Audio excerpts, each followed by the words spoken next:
Good evening, and welcome to the February 5th, 2026 Northampton County Council meeting.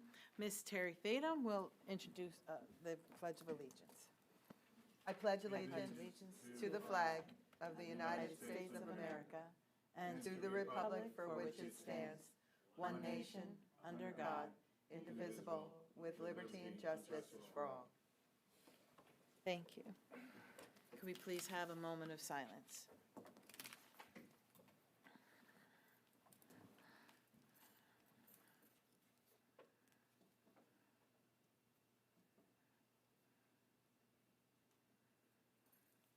Thank you.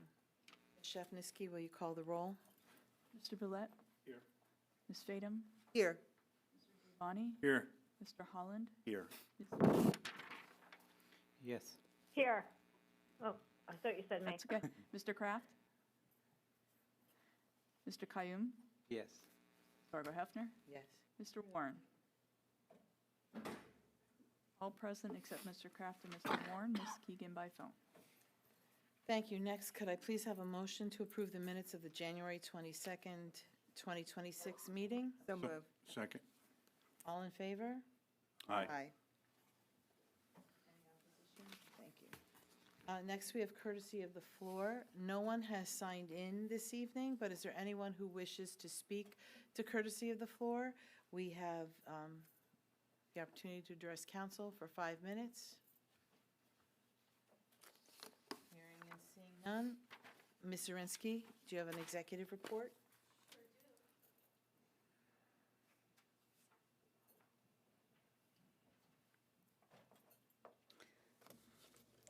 Council, how is everyone today? Super awesome. The administration's been very busy. We've been onboarding our new communications manager and reviewing communication applications within the county. We were invited to Harrisburg for the Governor's State of the State address, and you can visit the county Facebook page and also Substack for the executive breakdown of Governor Shapiro's vision. I think it's very positive, and I look forward to the legislature passing a budget on time in 2026. For our Department of Community and Economic Development, I met with Tina Smith, I think it was last week. It could have been this week, but it's a kind of a blur, to discuss various grants and future endeavors, and the department continues implementing fiscal year 2026 grant award contracts across multiple county funding programs. I know that I got a stack of them to sign, which is really good to see. Staff are managing compliance for federal and state grant projects, preparing for the 2026 county grant application process, and maintaining outreach across community partners. The team is also coordinating upcoming countywide events and meetings, organizing programs through the Digital Navigator Coalition, and administrating associated grants. I'm especially excited about the possibility of including a run walk to highlight the recreational opportunities that we have in our park with our county festival that will now be held in the spring. I'm also excited about our continued collaboration with Northampton Community College on the Earth Day celebration, which would be April 25th. And the DCED continues to represent Northampton County on regional boards and partner committees while managing affordable housing and pass-through grant initiatives. The Sheriff's Department is currently conducting crisis intervention training for all deputies in collaboration with the Northampton County Crisis Intervention Team. This training enhances deputies' capacity to respond effectively to individuals in crises, and deputies are also completing their annual mandatory update training. Additionally, repairs to the Rotunda X-ray machine, as I don't know if anybody came in before for, but it has been completed. And now we have our normal operations restored, so no more zigzag line like you're at Dorney Park. In court services, the Registers of Wills and Orphans continues to have that uptick of seasonal marriage licenses ahead of Valentine's Day, and also increase of real ID requests as the Pennsylvania deadline nears. The Archives Department noted an increase in requests for historical research, and that may be due in part to the anticipation of the America 250 celebration. Personally, I have been working with Lehigh Valley 250, and I was excited to see 85 participants representing museums, nonprofits, and businesses within Lehigh and Northampton County collaborating at the National Museum of Industrial History. Yeah, and if you go up to the second floor, it's kind of an amazing space to behold. And if you do have a chance, visit the museum. It's really interesting. Anyway, we're all really excited about all the events that they're planning for the America 250 across counties and with all our partners. Finally, the criminal and civil departments are actively conducting interviews to fill vacant positions. The Department of Administration, the county's proposal redistricting plan, consolidating smaller precincts and dividing larger ones for our upcoming elections was approved by Judge Daly. The Pennsylvania Department of State has authorized updates to the ES&S voting machines, and installation will occur shortly. In the meantime, Todd Weaver has retired. I did go to his retirement party at the 911 Center. It was really interesting. His family was there and several of his grandchildren. It's amazing how big his family is, and I know that's probably one of the big motivations for him to retire is to be part of his family. In the meantime, the administration has appointed Michael Leonard as the acting director of systems management, and we've posted the position for applications. The administration met with the County Fire Chiefs Association Executive Board on Tuesday to discuss the relationship between 911 and first responders, as well as the progress of the P25 program. The administration reconvened the Safety Committee and upcoming Safety Committee efforts while ensuring county risk management policies aligned with liability insurer guidelines and applicable law, and will address building safe communities arising from the forthcoming parking deck. Any safety issues arising from the forthcoming parking deck. Public Works did receive the NPDES permit from the DEP for the new parking garage, and so the final site work is underway, and the contract has been awarded for the precast concrete, and we will be presenting that to council in the second meeting of February. Additionally, an emergency order authorizing procurement and installation of a replacement rooftop HVA system at the Juvenile Detention Center is expected to begin within 2 weeks. So it's always good to have clean air in those pods, and heating, ventilation, cooling, all that kind of stuff.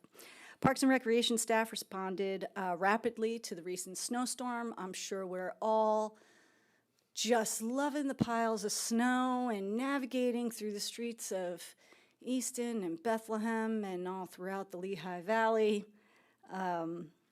but keeping county operations on schedule and reopening facilities was part of our rapid response, and we were able to open on Tuesday, although we did not open on Monday, and I think employees were grateful for that.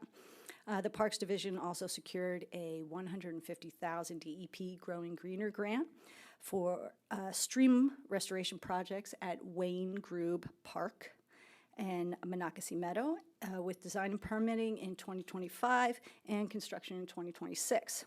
Brian Cope and I met this week as well to discuss some future plans, and the administration met with Farmland Preservation Director Ryan Shaw, as well as Brian Cope, to get an update on the progress of the Farmland Preservation Program.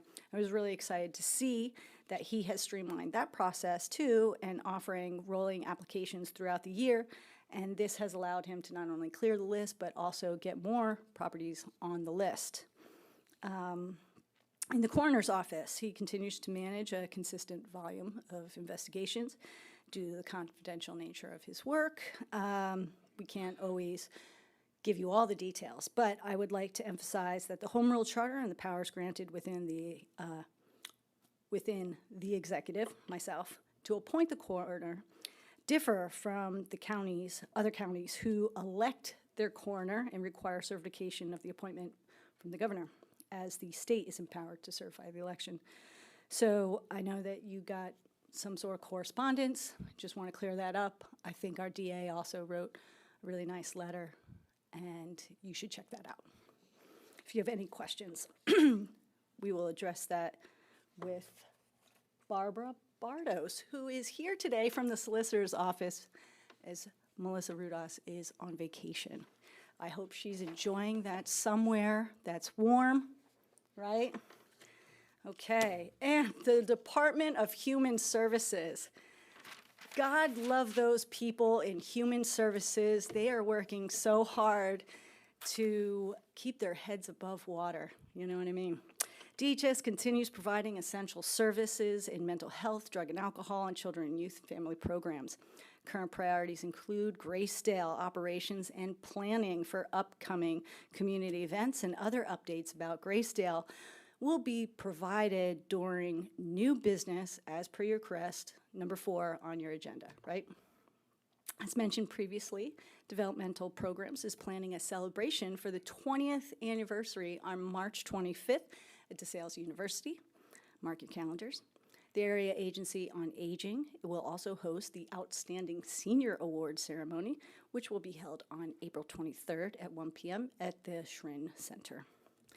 Drug and Alcohol Services completed 2 Narcan trainings in January. Upcoming training sessions will be held April 23rd, July 23rd, and October 22nd at DHS, with additional events planned at Lehigh University and other community venues. The administration is currently evaluating the previous administration's use of the opioid settlement funds and including contracts for education and outreach.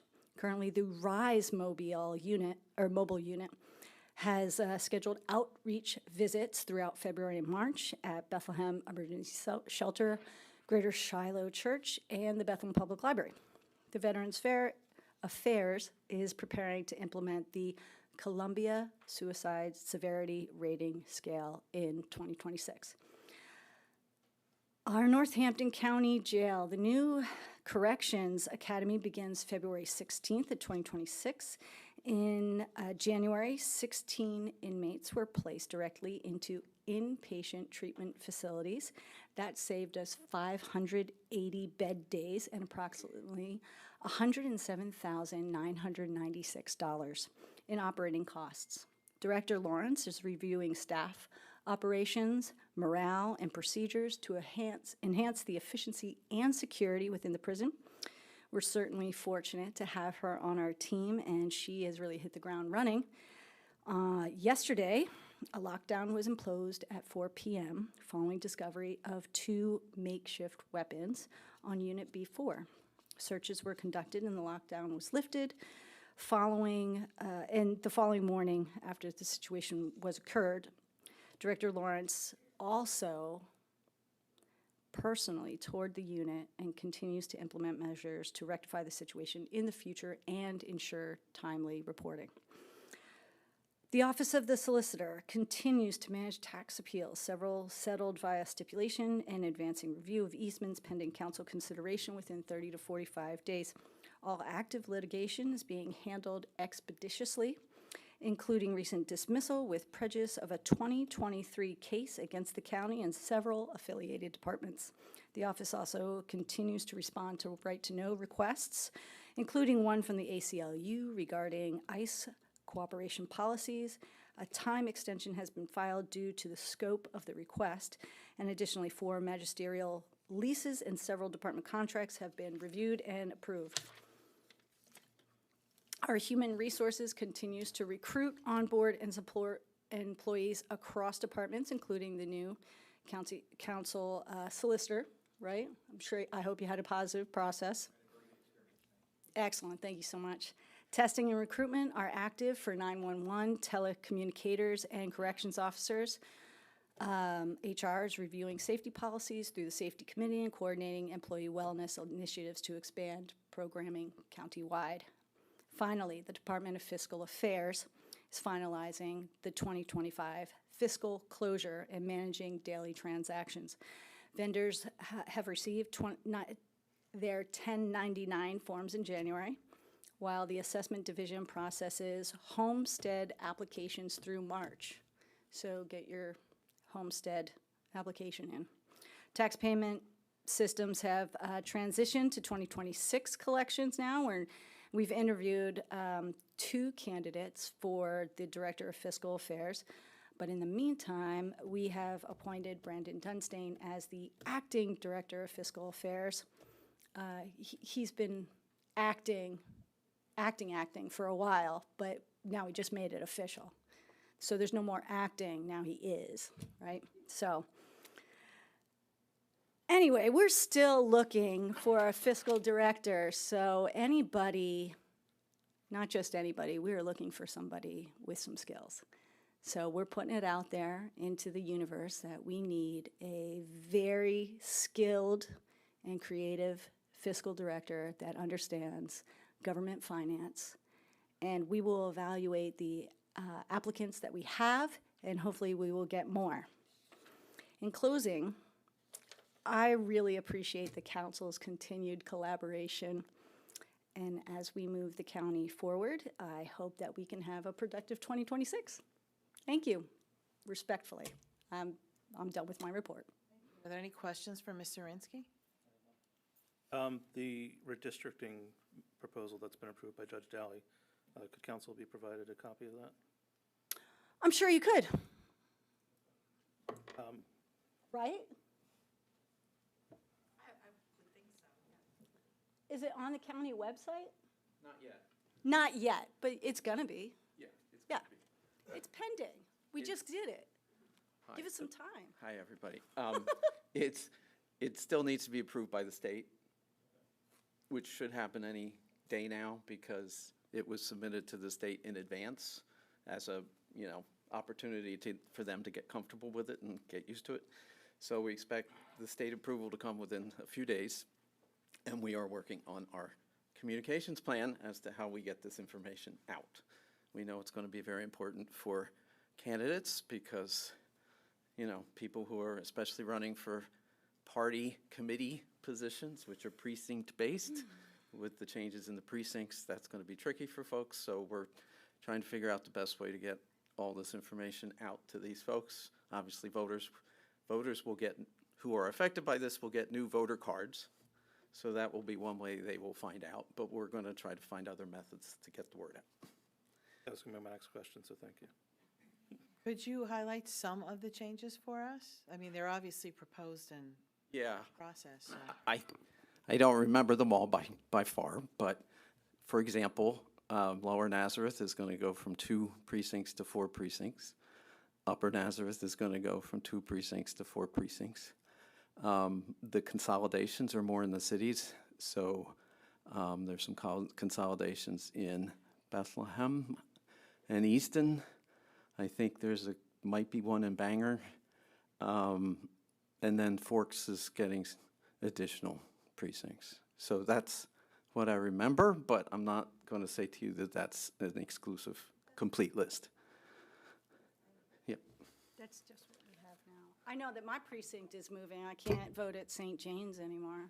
Or what is it called? St. Anne's, sorry. I was thinking Easton, St. James. No, St. Anne's. It's right next to my house. I have a question. Sure. Right, your county executive order 2610, the vehicle purchasing. So I have a questions regarding that issue. The contract scope of EVs. The order cites Pennsylvania State Contract 026 E22-121. For the record, could you, for procurement divisions, confirm whether the specific state contract include electric vehicles model as eligible purchase options for the county? You want me to purchase EV vehicles, is that what you're saying? Yes, yeah. Yeah, I'd love to do that. I don't know if you've seen our budget, Nadeem, but you might want to look over that budget. We have like a cycle through of fleet vehicles. So when our vehicles become ready to be, another one comes to procurement, we can discuss that. We also need the money to be able to do that, and then we also need charging stations. We will have, I don't know, how many charging stations are gonna be on the new parking deck? 4? 4 to start. So you can see that there might be a little bit of a lift to get the whole entire fleet to EV. Like, there's gonna have to be a timeline for that. Okay. Yeah, so even though the law allows you to do it, you have to have the money. And even if you have the political will to do it, again, you have to have the money. It all comes down to the budget. These vehicles are included in this contract? I mean, that if I will see that Pennsylvania state contract 026 E22 121, does they allow you to buy So EV? the allowance to do Yeah. something is always predicated on the ability, the financial ability to do it. So even if a law or an ordinance allows you to do something, your financial ability to do something predicates whether you can or not do that. Does that make sense? Yes. Okay, great. So, now the further question is this, the vehicle to purchase in the same capacity, you can also purchase that electric vehicle, Ford Mustang Mach-E F-150 Lightning or other model in the same price. So does the vendors offer you that EV vehicles too? You know what, Nadeem, what I'm going to ask you to do is to provide me that document that you're reading, because I don't know all of the contracts offhand. That's definitely a question for procurement. And since Jeffrey O'Brien is not here today, I probably won't be able to give you an immediate answer, but I could take that paper to him and have one for you tomorrow. Is that acceptable? Very good. I'll take that paper. Thank you so much. All right, any other questions? Any other questions? I don't have a question, but just a comment. I Okay. want to express my appreciation to all the county workers who weathered the storm and kept the county running, with a special shout out to Human Services, the people at Gracedale and Corrections, the 24/7 operations that have to be manned, in addition to Parks for everything that they've done, and probably many other departments that I'm not remembering or may not even know about yet. But just an acknowledgement and an appreciation to how difficult that weekend was, and appreciation for the work that they do. So. Yeah, and that's a great point. I don't think a lot of people know that our nursing staff at Gracedale stayed overnight. We had 911 individuals stay overnight. People who were in 24/7 contact. Our operations, parks and recreation were out there clearing not only the parking lots, but also the sidewalks, and putting salt out and making sure that everybody could get to work on time, because I know that Judge Daly really wanted court to start at 9 o'clock, and that was important, so we made that happen. So it's a big thanks to all of them, and it's good to shout out the appreciation for staff, because they really don't get enough love. And it is February, so we should be showing love, right? Yep, okay. Any other questions? I have some questions, but Great. everybody else chat. Well, I have a comment first. In the past 2 reports, as well as the letter that you sent to us this week regarding the situation in Gracedale, you have given us more information in those efforts than we've had in 8 years. So I want to thank you for that. And I think that we're off to an excellent start with your administration. Thank you, I'm trying hard. But there's a part that was missing, and it's very simple. You mentioned the change of the event to the spring. Do you have a date for that event, the county festival? Or is it not yet? I don't think we have it yet solidified as a date. All right, because you said it would be, changing to. It's going to be changing to the spring. So the volunteer awards are going to be changing to October or November. We thought it would be better to have the volunteer awards in courtroom 1, because it's a little bit more prestigious to get an award.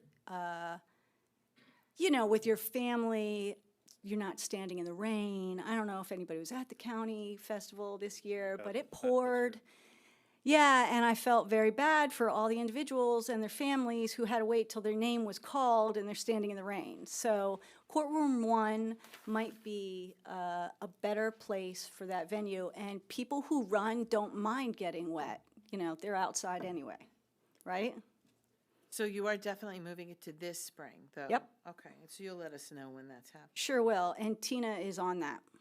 And you mentioned the farmland preservation meeting, and it may be a premature ask question, but I know that that's passion for you, and it's important to all of us. But in that meeting, did you address the fact that there was nothing put in the budget this year for farmland pres, or did you explore any ways that we could accommodate or change that? Yes, in short, yes. And we do have some funds left over, and we still will get some funds. The issue is how we would get matching funds if we put money in. If we put money in, we get matching funds. If we don't put money in, then we don't get the funds that match. We still get some funds, I believe, but I will get the details on that for you, because at the moment, I cannot recall all the details of that. I did write it down, but I was very impressed with the work that Ryan Shaw is doing. He's a one-man show. I have to give him a lot of credit. He's really trying hard to get as many farms preserved as he possibly can. So we're going to give him as much support as we can do, too. That's all I had. Thank you so much. Great. Thank you so much. Is there any old business to discuss this evening? Hearing none, we have new business. First, we have the introduction of an ordinance entitled, "An Ordinance Amending the 2025 Northampton County Budget. Human Services, Gracedale, District Attorney Opioid Funds." Will someone please sponsor this? I'll sponsor that. Will someone co-sponsor? Public hearing, debate, and possible vote will take place at the February 19, 2026 meeting. Next, we have the consideration of a resolution accepting ongoing Area Agency on Aging special event donations. Mr. Boulay, will you introduce the resolution?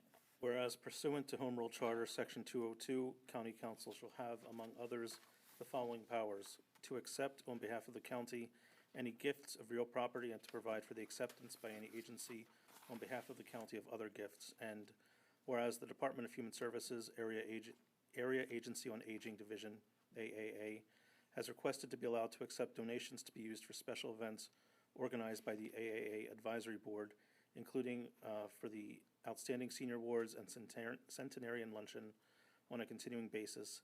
These donations would include items such as flowers, candy, and small items for gift baskets.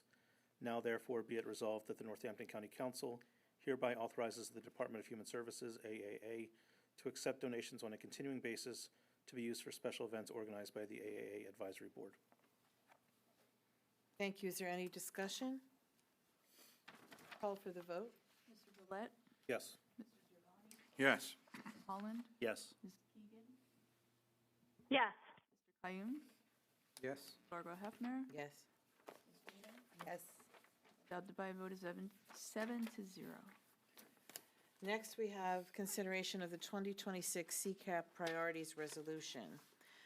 Whereas Pennsylvania counties have selected 3 priority issues that will be the focal point of county's proactive agenda for 2026, and whereas these priorities showcase county's commitment to the core services they provide to the people and communities of Pennsylvania, and whereas achieving these 3 county priorities underscore the critical need to redefine, reinvigorate, and emphasize the state-county partnership in service delivery, whereas the top priority for Pennsylvania counties in 2026 is increasing the 911 funding and statute updates, And whereas current 911 funding revenues have not kept pace with the increasing costs of the system, which must support our needs into the future, including planning, development, and support of next generation 911.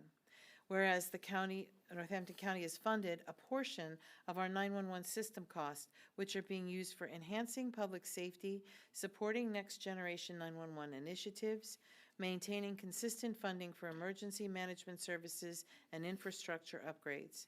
And whereas counties are advocating for discussions among policymakers and stakeholders regarding an increase in the surcharge to address the rising annual costs of the 911 system.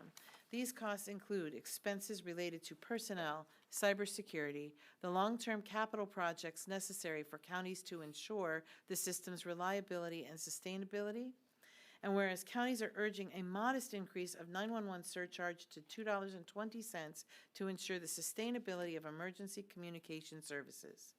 Whereas achieving this priority would ensure all Pennsylvania residents and visitors will continue to have a quick and efficient connection to a 911 operator and services in any situation, regardless of geographic location or time of day. And whereas county's second priority is advocating for adequate county mental health-based funding increases to ensure that residents are able to access the care that they need. And whereas counties provide community-based mental health services, such as community residential programs, family-based support, outpatient care, and crisis intervention, which are critical to the well-being of our constituents and our communities. And whereas Northampton County has invested in community-based mental health services that coordinate and invest in programs and services that meet the needs and challenges of the local communities.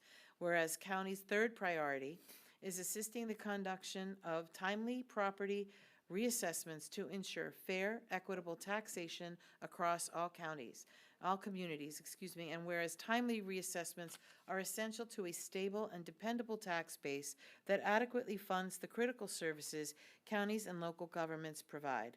Whereas property taxes are the primary source of local revenue for counties, municipalities, and school districts, counties require sufficient funding and appropriate tools to carry out reassessments effectively and promote long-term fiscal stability. Now, therefore, it is resolved that Northampton County stands ready to work with CCAP and counties throughout the Commonwealth in support of these priorities for 2026. And it is further resolved that these priorities emphasize the important role Northampton County plays in improving our communities and the well-being of our residents. And it is further resolved that Northampton County calls upon the General Assembly and the administration to work together in partnership with counties to jointly determine the most effective ways to continue meeting the needs of Pennsylvanians. It is further resolved that collaboration between county government and the Commonwealth on these priorities will lead to solutions that improve stewardship of taxpayer dollars, reduce costs, increase local flexibility, and assure the quality of services counties provide. And it is further resolved that a copy of this resolution be sent to the Northampton County, Pennsylvania legislative delegation, to Governor Shapiro, and to CCAP. Is there any discussion on this? Just for the new council members, CCAP works in committees all year long. And then in November at that meeting, all those committees collaborate and put forward all of their items that they want to promote as the top priority, and there's a vote that's taken. And these were the three that were voted on by the entire body across the state. I think the taxation one or the reassessment one was a bit surprising to folks because it tends to be pushed to the bottom, but I think the membership is looking for support from the state because there is no equality across counties as to how they do reassessments and or when, and we're very limited as counties as to what we can tap as revenue. So even to begin to open that discussion with the Commonwealth. The mental health-based funding has not been raised in a decade. We got 20 million, and last year we were flat funded, but we're still ridiculously low funded. Can I look at Sue Wondolowski? She's hiding. Is that an accurate statement? Underfunded. Thank you. And I'll be asking you about some more details at another time. But And then the 911, we pushed really hard on this one last year. The statute, if it sunsets and goes backwards, is at $1.65. They were able to give us the $1.95, but we keep pushing this down the road, and it's not going to be enough to meet the needs to replace and upgrade these 911 services. So I think they're all reasonable asks, and we did begin meeting with legislators last week when we announced our priorities at the Capitol. Everybody's amenable. I think they want to see bills and they want us to really reach out. They put the onus back on us to talk to your legislators. So we need to get some folks on our side to champion some of these things and make sure they go through. But I think it would be good for us to stand with the other 67 counties in passing that. So that's enough from me. I appreciate the explanation and also the deftness with which you introduced all those whereas clauses. It's not, and it's like my lecture reading. I skip a couple words, but, I get right back. So is there any other discussion or question? Call for the vote. Ms. Fargo Hefner. Yes. Mr. Holland. Yes. Ms. Keegan. Yes. Mr. Qayyum. Yes. Bulette. Yes. Ms. Fahey. Yes. Giovanni. Yes. Adopted by a vote of 7-0. Thank you. Next, we have updates on open concerns at Gracedale. Council asked for this to be placed on an agenda because I think there's things that are happening there that they wanted to have an opportunity to address and discuss. And so I'm not sure if we want to ask Ms. Zirinsky to start with this, or do we want to start with our questions first? I'll just start by saying thank you for the in-depth document that you provided us in advance in response to your plans and what it is that you have planned to move forward in response. And I want to publicly acknowledge that because it was really, really helpful. It was really timely, and it was very thorough. I'm sure there'll be some clarification questions related to that, but certainly an acknowledgement of the responsiveness to the request, so an appreciation.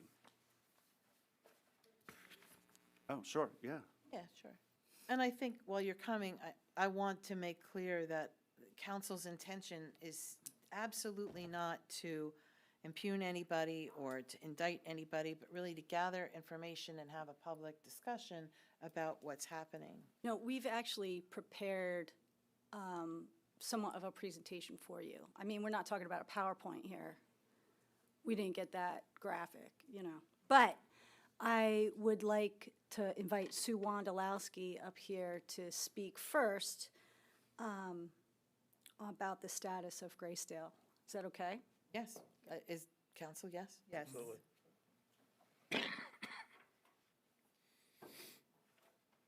Thank you. Before Sue starts, could I say something?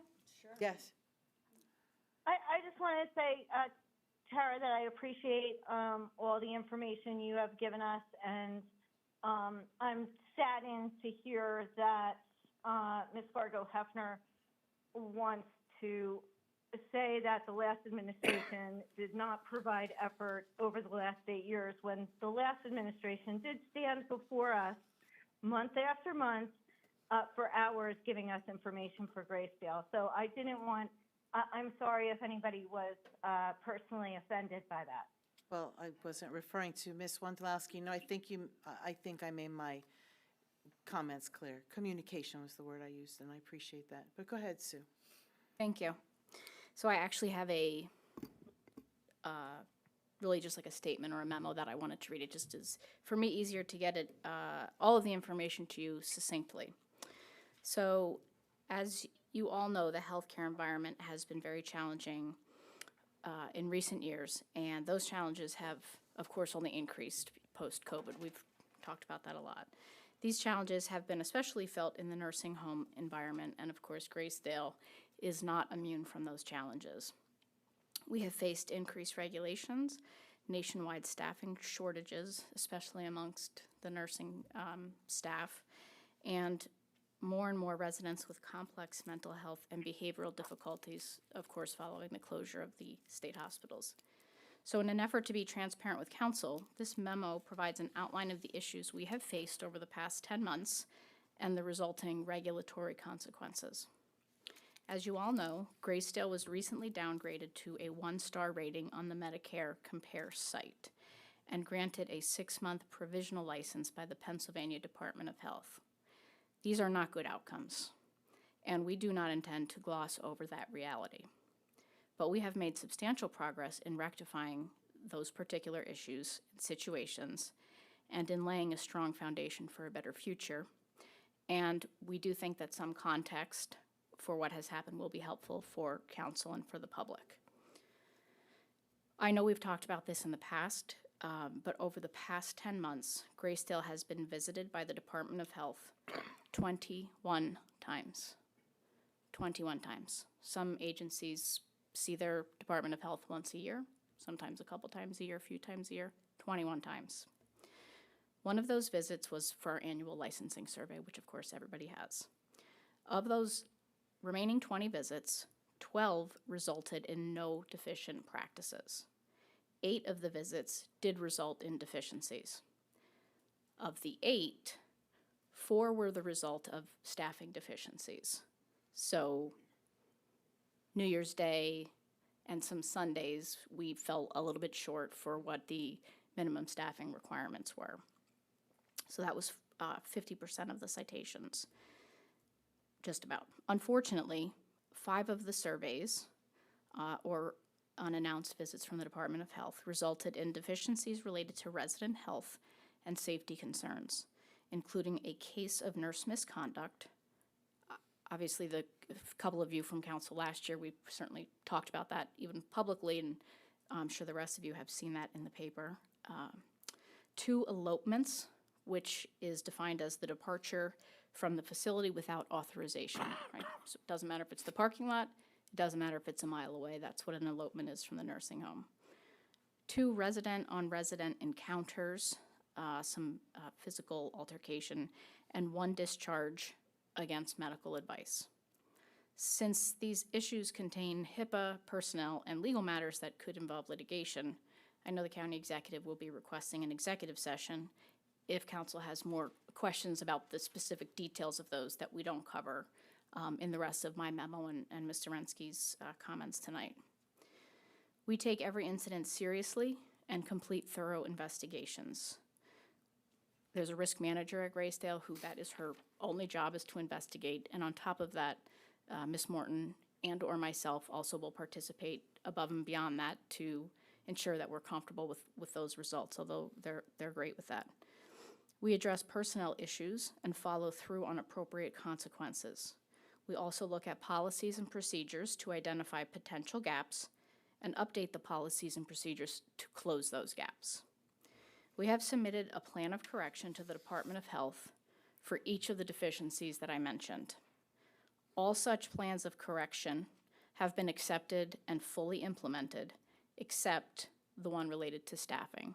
So the reason that one is still hanging out there, if you will, is because they have until just a little past the middle of the month to ensure that no matter what day of the week it is, what day of the month, that they have met the minimum staffing requirements. But all of the more significant deficiencies related to the resident care and harm, DOH has accepted our plan, we have made the corrections, and we have been cleared. Unfortunately, some of these things are just still catching up to us now, which you all received. It is expected that the one remaining issue of staffing will be resolved later this month. Our plans of correction have included updating policies and procedures, educating and retraining staff, intensifying quality assurance reviews, and when needed, discipline of staff. We have also changed our screening of new residents, including declining admissions to residents whom we feel pose a high risk to our organization, which could be many different things. The Department of Health has done follow-up visits on all the plans of correction to ensure we are in full compliance. And as I said, other than the staffing, all items have been found to be in full compliance. Our team is proactive in looking for ways to improve.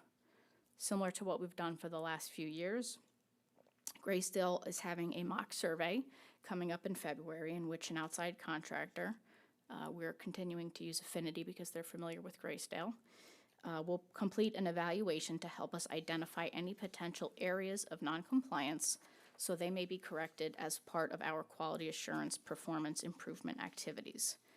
And I will say, as Mr. Holland obviously knows this, but we were chatting about it the other day, and I said, the last time we did this, Affinity, they find like 45 deficiencies or citations, right? That's what we pay these folks to do, is to tell us every single minute detail that we find. So in 8 years, we've never had that number of deficiencies, but that's the purpose, is to be able to prepare us to avoid those. Over the past 10 months, Gracedale has added a weekly risk meeting to review any potential concerns. We also meet monthly to review policies and procedures. Our quality measures have improved, although because our star rating is frozen due to the abuse incident that did occur in July with the nurse, the progress we have made is not readily available on the landing page of the Nursing Home Compare website. Most importantly, our team operates in an open and transparent manner. We are committed to addressing any issues in an ethical manner and working to make Gracedale all that we know it can be. We're looking forward to working with Council to support Gracedale, its residents, and its team, and to showcase the good things that are happening there. There are so many positive aspects of Gracedale that get overshadowed by the negativity and at times false narratives. We are changing the culture at Gracedale, and support from Council can help ameliorate some of the public perception that Gracedale has. So in closing, I would like to share some of the positive feedback we have received at Gracedale just over the past week. One of our residents recently passed away, and in the obituary that was found online, the family actually said, quote, "The family would like to thank the staff of Northwest 2 at Gracedale for their incredible care and friendship. They truly became family." Another family member recently this week left a voicemail to Gracedale, and she said, "My sister is a patient there. I just wanted to call and share what wonderful care she's getting from the staff, the nurses, the aides, even the custodians. They are wonderful. They always meet her needs. When we ask them to do something, they're there on the spot. They take extra good care of her. I want you to know how valued they are, and I hope you feel their value too." And lastly, a Google review, which I think most of us know that it's a lot easier to find the negative Google reviews. We don't get many Google reviews, I don't think, but this was an exceptionally positive one. And so voicemails are amazing, the obituary is amazing. To take the time to put it out there in the public for everybody to see, even more, I very much appreciate it, let me put it that way. So that review says, "Our family's experience with Gracedale Nursing Home was nothing short of exceptional. My father required short-term rehab following a hospital stay and chose to go to Gracedale. I was apprehensive due to negative perceptions associated with Gracedale. However, the entire team at this facility quickly eased all of our concerns. The level of nursing care and compassion shown by the staff was truly outstanding. The staff and nurses treat the residents with dignity, patience, and genuine warmth. They were always responsive to any questions we had. It's clear they view their job as a calling. The food service and quality of food was better than many other local facilities. There were daily recreational activities available. My father chose not to participate in those activities, but many residents did. If you are looking for a place where your loved one will be safe, comfortable, and truly cared for, we recommend Gracedale without any reservation." And I think that, makes my heart warm, and I think that's what the folks at Gracedale, the folks who have been at Gracedale a long time, that's the Gracedale that they know. And so we look forward to your ongoing support and open communication to continue those. So thank you for letting me read that.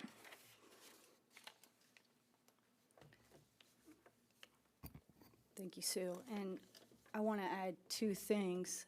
Michelle Morton was there during the storm feeding individuals. She did not abandon her position in the storm. She stayed there with her staff. I think that's really important to acknowledge. And, you know, I was talking at the Lehigh Valley Leadership presentation today. And as many of you know, my mom was at Gracedale. And she had previously stayed at another nursing home. And in that nursing home, I don't think they cared for her well. Her health declined. I got a call at 10 o'clock at night saying that her blood sugar level was 650. And I asked why they didn't just immediately send her to the emergency room. And they said, well, we were trying to get a hold of your father, and my dad doesn't answer the phone after a certain hour. And if I would not have answered my phone, I don't know what would have happened. When she got to the hospital, St. Luke's, her blood sugar level was 890 something. She was in a coma.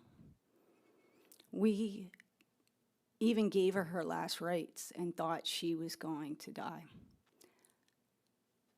But she didn't, you know, like, as my mom woke up, as we were talking about what kind of things we were going to have to do in the future, she said, don't let them take my house. Of course, you know, stubborn Hungarian that she is, she's not going down. And I told that nursing staff that I wanted her to go to Gracedale, and she had been on a waiting list, and fortunately there was a bed. Now, there are some who would dissuade you from going to Gracedale because of its rating and because of its reputation, but I knew the care there because I work in the county. And when my mom went there, she got the best care and treatment. My dad went there every day by her side, and he knew the nursing staff there. He knew the people that were coming on duty. He knew the activities that were planned. And I don't know if my mom was aware that it was actually an Elvis impersonator and not Elvis himself, but she was pretty excited. And I can remember on her birthday when the nurses came in, about 4 nurses came in, and when they were giving her lunch, they gave her a cupcake with a candle on it. And we all sang happy birthday. She blew the candle out. She started eating. As she started eating, she looked and she saw the cupcake in front of her, and she said, isn't anybody going to sing happy birthday to me? Because she didn't remember. And those nurses came back in and sang happy birthday to her again. And the treatment that she got there was next level. And although, you know, the facilities are kind of institutional, the care and the compassion of the individuals serving there is immeasurable. So my administration is going to take additional steps in response to this event. And I just want to acknowledge that all the facts and underlying in these deficiencies, they took place well beyond or well before the time that I took office. There was an incident that happened on my second day, but you know, there's that. But as a result, this new administration, we're kind of in catch-up mode, and we are absolutely committed to getting this done right. Our neighbors who qualify for medical assistance need a place to go where they will be cared for with respect and dignity, the same that my mom, that those people got cared for. And most private facilities do not welcome that population. But Gracedale does, and it's our intention that they will for many years to come. So we understand the seriousness of this current situation. And step one, I am meeting on a regular basis with the Director of Human Services, Sue Wondolowski, and the Administrator of Gracedale, Michelle Morton, concerning these ongoing events. We have already met, I think, 4 times. This is week 5. The Administrator of Gracedale is providing a written report every 2 weeks to the Director of Human Services and myself. The Director of Administration will attend meetings at Gracedale for Quality Assurance Committee for the foreseeable future to help hold the committee accountable for implementation of the plans of correction and to exercise oversight over quality issues before they become deficiencies. This administration and the Gracedale team are evaluating whether the right people are in the right positions.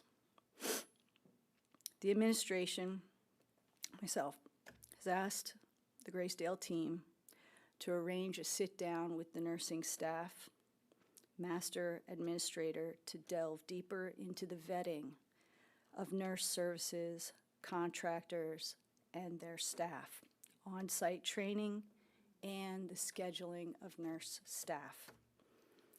Representatives of my office will make unannounced visits to Gracedale.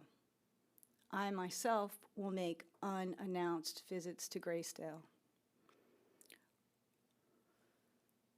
The administration has asked the Gracedale Human Resource Representative to provide a report on the frequency, quality, and utilization of staff evaluations at Gracedale. This is something that I did in the controller's office. I believe that you have to evaluate staff. I believe that if they are not performing the duties that they are obligated to do in their contracts, that we will be putting people on performance improvement plans. We will be holding people accountable for the actions at Gracedale. And we will consult with the Department of Nursing, HR at Gracedale, and other interested parties in retraining new and existing employees. Now, those are what we're going to do immediately, but we have several long-term strategies as well.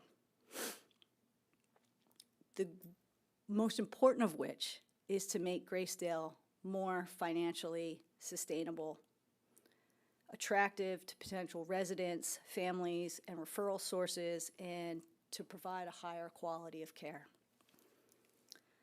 So we are evaluating whether a quasi-cabinet level position should be created for Gracedale specifically, so that it can receive the high level attention it deserves, separate and apart from the rest of the human services. I had a conversation with Sue Wondolowski several weeks ago, and she said there's not enough hours in the day to do human services and Gracedale. And I hear it's really tough. We would like to transition the Gracedale Advisory Board into a task force. The advisory board was created solely for the purpose to monitor the agency that came in, Premier, right? To evaluate their performance so that county eyes were on what was happening there. Since Gracedale is county-owned and operated, that advisory board is no longer necessary. Their reason and purpose has already been dissolved. But what I'd like to do is any member of that advisory board that still exists on that board will be transitioned into a task force. And that task force will be obligated to do things, right? This is a doing thing. They will be tasked.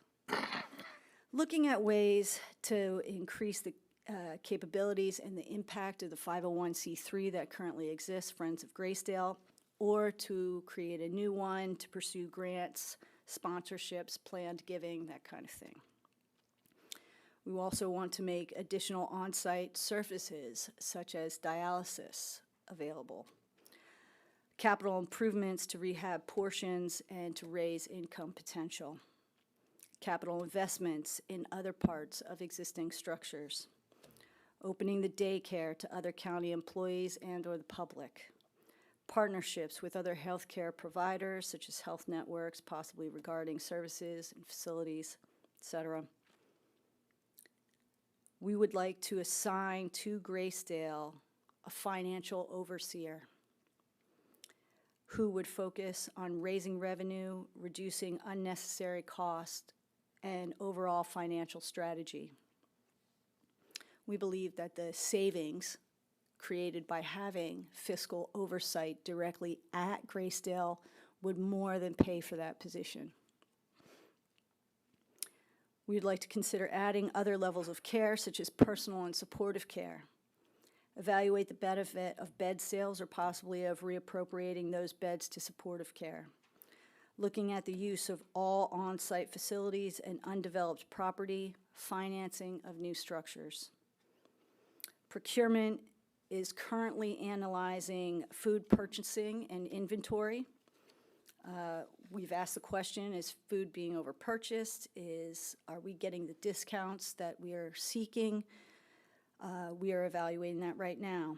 We're also reviewing liability claims and workers' compensation claims. We're looking for patterns and opportunities to reduce risk for the county.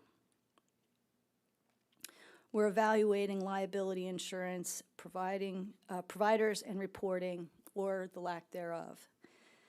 We're working towards obtaining more prompt payment of medical assistance and reimbursement. We're reevaluating marketing and social media strategies to change the perception of Gracedale.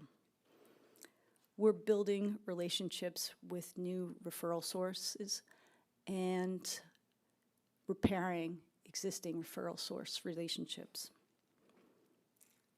We are evaluating activities provided at Gracedale, including but not limited to exercise, art, music, worship, and apparently we're getting a cat, right? Yes, We're fostering a cat. I don't know if you know, animals provide a lot of comfort to people, and also just care of an animal often provides a lot of purpose. So, steps that you can take, County Council, because we're in this together, right? Except that, at least in the short term, it is likely that the county is going to have to support Gracedale out of the general fund and should plan accordingly. I've already talked to Brandon about this, and we have found funds to be able to do that. Efforts will continue to be made to reduce the amount of that contribution, and they've already been reduced from previous years, the goal of which is to attain self-sufficiency.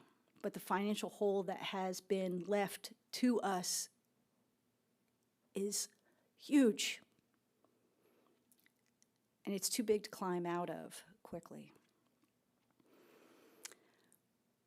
We need your support to fund capital improvements.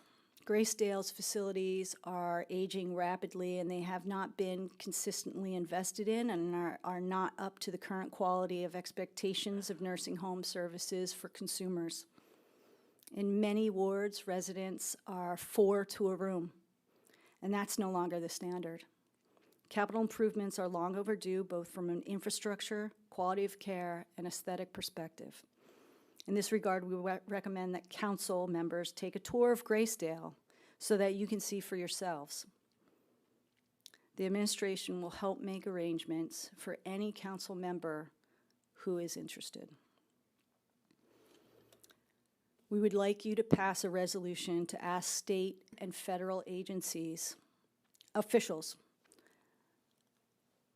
We want you to pass the resolution against cuts to Medicare and medical assistance payments to nursing homes and for increases in Medicare and medical assistant reimbursement to nursing homes, especially county-run homes, whose census is almost all medical assistance and with virtually no private pay.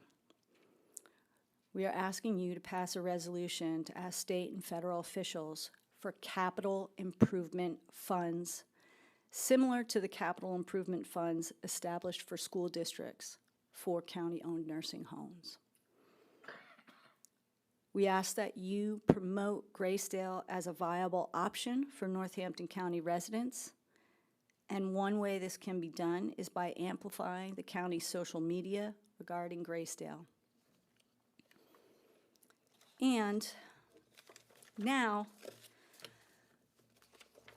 after all that, I'm going to ask that we call for an executive session so that we can discuss pending litigation.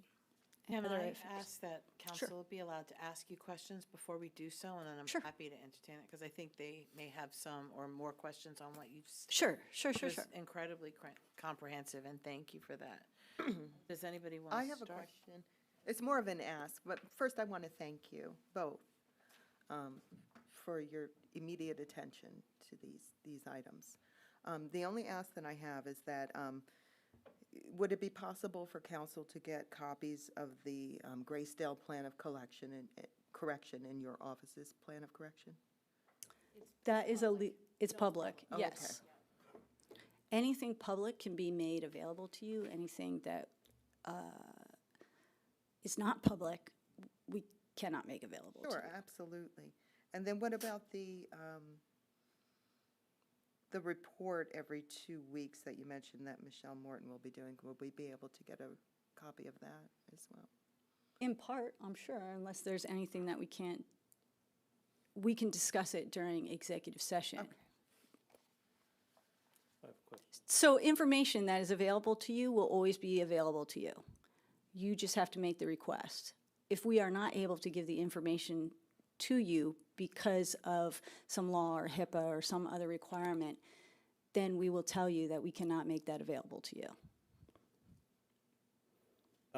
Ms. Wondolowski mentioned that the star rating is currently frozen. Sure. What is the timeline for that being unfrozen and A year, isn't it? Yes. The specific incident with that nurse will result in that being frozen for a full year, unfortunately. And I think just for the new council folks, one interesting thing about the star rating is that, for better or worse, sometimes it's for better, it's all based on old data. I know Mr. Holland, certainly can also answer additional questions for you all about this. So if we have a great star rating, it's still based on old data. So we could have a great star rating, and we could have some deficiencies that really need attention. Or we could get our quality measures up, over the next 6 months, and they could be really, really great, and we're still stuck at the one from the nurse incident. So it will be better if I allow Michelle Morton and if Mr. Holland wants to contribute to go in depth at that at the Gracedale Human Services meeting when Gracedale is discussed. But sometimes it's for better and sometimes it's for worse, but it is frozen for a year. And then the provisional status, what's the timeline for that? I think the maximum amount of time it's allowed is 6 months, and so we've applied for that. I'm not entirely clear. I think Human Services now will be in 2 weeks. I think that's a good question for Ms. Morton. I do know that you can have up to 3 provisional licenses. We don't want that. No. One is more than, we're done with one. And I'm confident that they will be able to do that. And the only other thing, I wasn't sure if I was clear about this, Ms. Morton did indicate to me that the only reason for the provisional license is because of the ongoing staffing tag or open citation, if you will. So it's not my original thought that it was based on all of the, sort of more significant issues. And it's her belief that it's because that open staffing tag is still there. So we wouldn't be able to make any forward movement on removing that provisional status until after the staffing plan of correction is submitted. So it's been, the plan of correction is submitted, it's accepted. now we're in the implementation phase. And so I think the date is like the 5th, the 16th, the 19th, something in February. It's right around the next Human Services meeting, where anytime after that, if the Department of Health comes, we sure better have the amount of staffing. I think some of the days for staffing, so again, we'll get into this later, but there's a magic number that we'll talk about being 3.2 a day, patient hours of care per day. Some PPD, yes. At least one of the times, it's supposed to be 3.2, and it was 3.18, right? So we're not talking like 50 staff are short on a shift. You know what I'm saying? It could be one person, it could be 4 or 5 people. So Michelle has worked really hard with her team to implement some additional plans, and career service staff will be able to help out, especially on those Sundays in the short term. But I think she will be able to tell you that they absolutely anticipate that within 2 weeks that will be resolved fully. You're welcome. There's no other questions I have, and I want to echo Ms. Fargo-Hefner and Ms. Fadum. We really appreciate all the information provided, the thoroughness of this report. I have some questions. Okay, let's go. Wait, Oh, sorry, you. I get to say he goes. Sorry. Go ahead. Sorry. Just so we don't lose protocol here, but go ahead. The citations suggest possible failure in hiring, training, reporting, and investigations, all at once. Who at leadership level has been held accountable for this systematically breakdown? So that's some of the information that we can discuss with you in an executive session. Since that is personnel-specific information, I can tell you generally, and the public generally, that people have been held accountable, there has been discipline, there have been terminations. I can't speak to the specifics of that unless we're in an executive session. Can you provide us CMS 2567, October 17, dated redacted information? I'm sorry, I don't know what you're referring to. So actually, they came on October 2nd, and they reported on October 17th. That is called CMS 2567. Yes, I think it's the same thing that Ms. Fadum already asked for. So there's, anybody can go, I found it myself. I literally went on Google and I Googled Pennsylvania Department of Health nursing home survey results. It's a little tricky, but I'm putting it out there because anybody can see that. And you can literally see you can click on every date of those 21 dates in 2025 that the Department of Health was there, and it will pull, each date will pull up what the deficiency was, or if there were no deficiencies, and it will also have the plan of correction attached into the same document. So you could monitor Sure in the could, future in real time. in real time. Okay, how is the current minimum staffing violation directly connected to these quality of life neglect citations? Specifically, do you have data showing missed meals, delayed toileting, and unanswered call lights that correlate with understanding of understaffed shift? I do not have any knowledge of any of those things being negatively impacted. 2 things. One, the provisional license indicates that there has been substantial but not complete compliance in whatever the issue is. So for us, it's staffing. And it further specifies that no residents have been harmed. Now, I'm not the administrator. I have learned a lot about Gracedale, but when Ms. Morton is here in 2 weeks, she also can add more to that for you. But based on the provisional license, it specifically says no residents have been harmed. The training mentioned in this letter, is it just one-time refresher or has been a complete overhaul? For a new hires, how many hours of hand-on scenario-based training or on abuse prevention and reporting are now mandatory before they work independently? So that will be a great question for Ms. Morton in 2 weeks at the Human Services meeting. I know that there has been a lot of work done with the entire staff development department. We had a retirement there last year, and it allowed us to make some really, really significant positive changes that I think council would be actually very happy to hear about. So I'm not in the weeds on number of hours of training required, but Ms. Morton would certainly be able to talk to you about that in 2 weeks. One of the things that I would like to ask is that if you have any questions that we cannot answer tonight, that you put them in writing and that we are able to give them to Ms. Morton so that we can provide you with the answers that are adequate. You know, there's a lot of fires to put out, and you can't have all of the embers in hand. Nope. I can offer, I'm sorry, may I speak, Madam Well, President? I'm waiting for Mr. Oh, Quam, I'm who has sorry. the Yes. floor. Yeah, sorry. Okay, will the upcoming mock survey specifically and aggressively test these corrected abuse neglect protocol? For example, will the surveyors present a mock allegations to see if it is reported, investigated, and acted upon correctly in real time? So I think Ms. Morton can speak to that perhaps even more, but what I will say is, I could be mistaken, but I'm not aware of any abuse that we didn't report.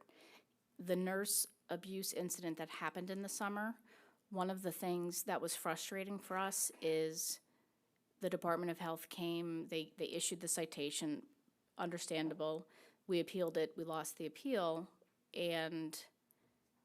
but in that letter, which I have read for myself, it specifically says, Gracedale followed all the appropriate procedures and protocols. You reported to the Department of Health, you did everything you needed to do. You simply and substantially, except we don't have a crystal ball, we didn't prevent the abuse from occurring, which was obviously a terrible incident, and I can explain more of that in an executive session if you have questions. But, Mr. Graham, there was no lack of reporting of abuse that I have been made aware of, and certainly if anybody on council ever hears of that, if you could please notify myself and Mr. Rinsky immediately, that would be greatly appreciated.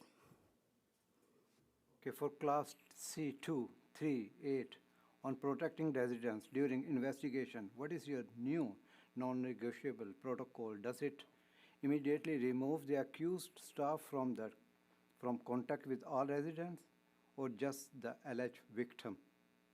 Ms. Morton will have to answer that in 2 weeks. Go ahead.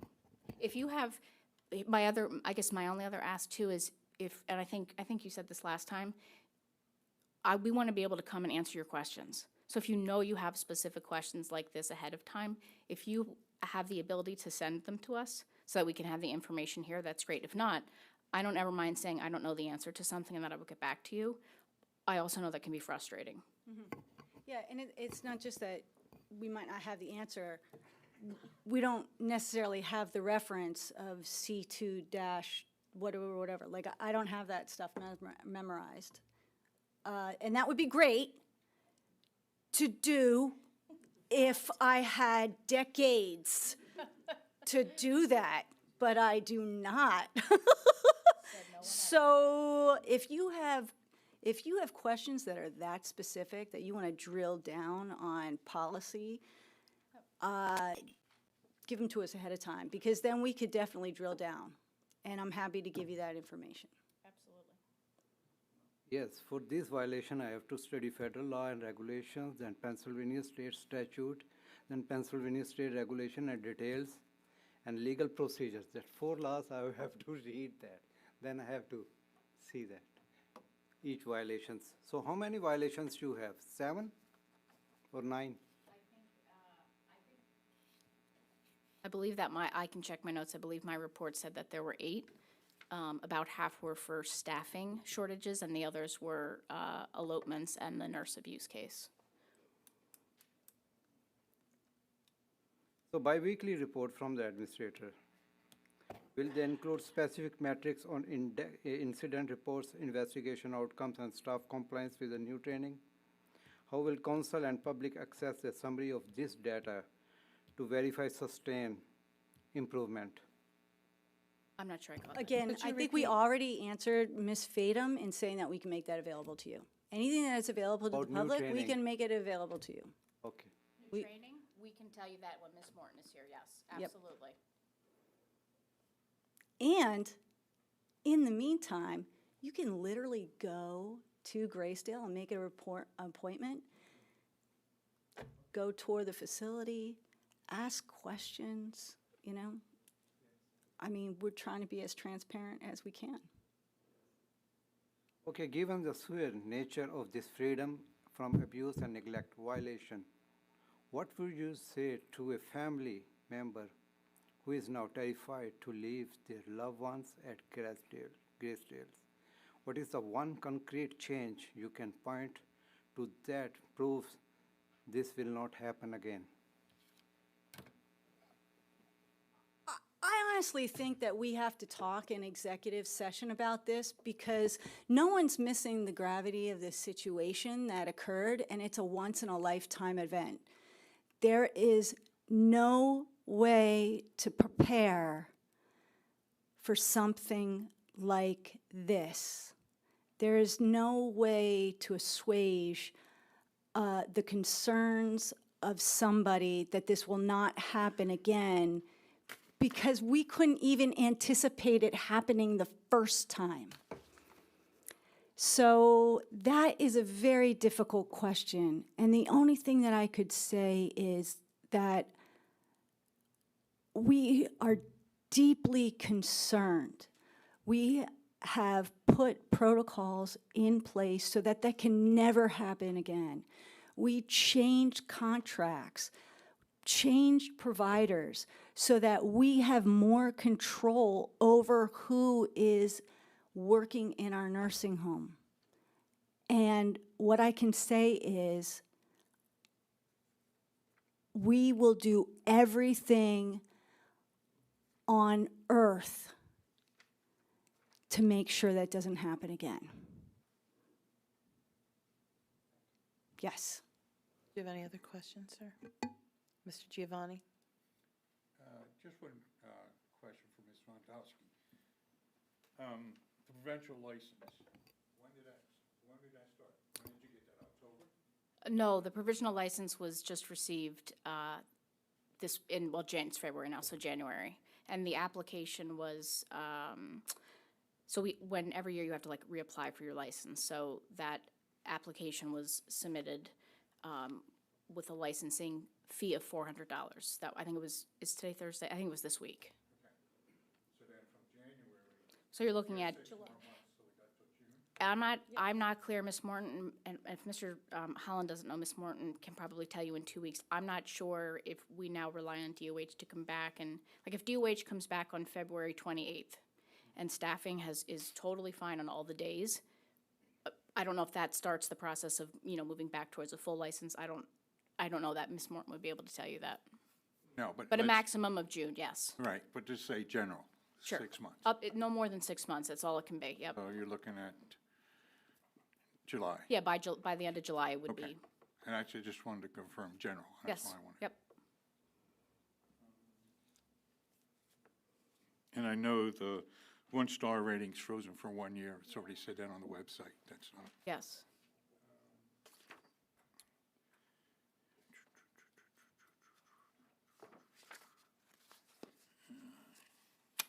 I thought I had another question, but I do not, so I'm fine. I'm not going anywhere. Ms. Keegan, do you have any questions? Yes, Tara, it just makes me so happy to hear your mom's experience in Gracedale because I had the same experience with my grandmother and the care that she received there. When was your mom there? Because my grandmother was there 10 years ago. Oh, my mom was there maybe 2020, Okay. 2023.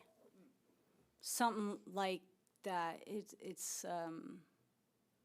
Yeah. Thank you for 2023, yeah. sharing that. Yeah. Thank you. Thank you. That's all I have. David? Sorry. Yeah, I don't really have any questions, but just a couple clarifications. So the question regarding the provisional license, based on the survey completed October 2nd, the department is issuing a provisional one license. I'm reading from the fines documentation. To your facility effective the date of this order, which was January, Something or other. 22nd or something, right? So it goes all the way back to October 2nd. is issuing the provisional license for a period of 6 months and the civil monetary penalties that were associated with that.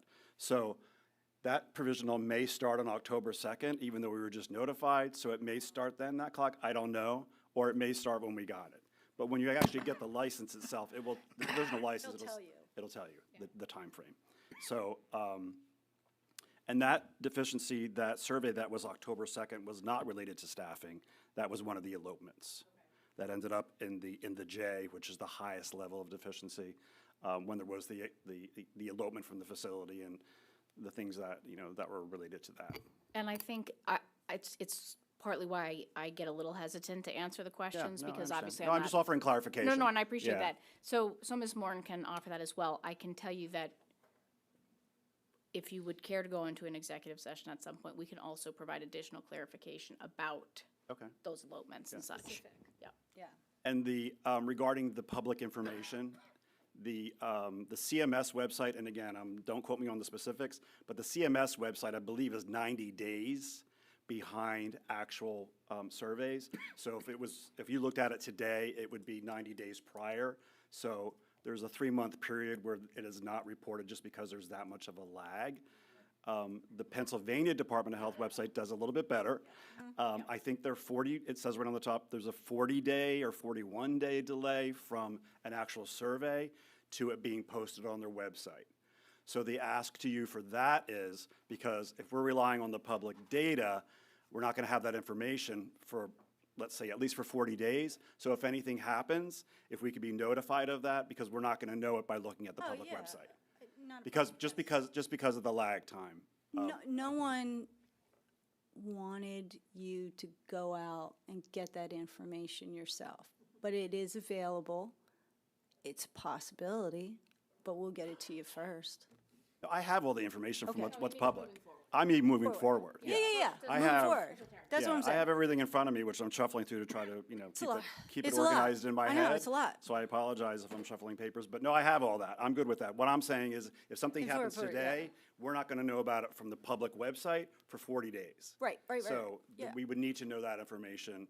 Other than that, it is public. I don't know if the clerk could just make all those deficiency statements available, or I don't know what the best way is to Yeah. get it to everybody, or if you're interested in it, but Yeah.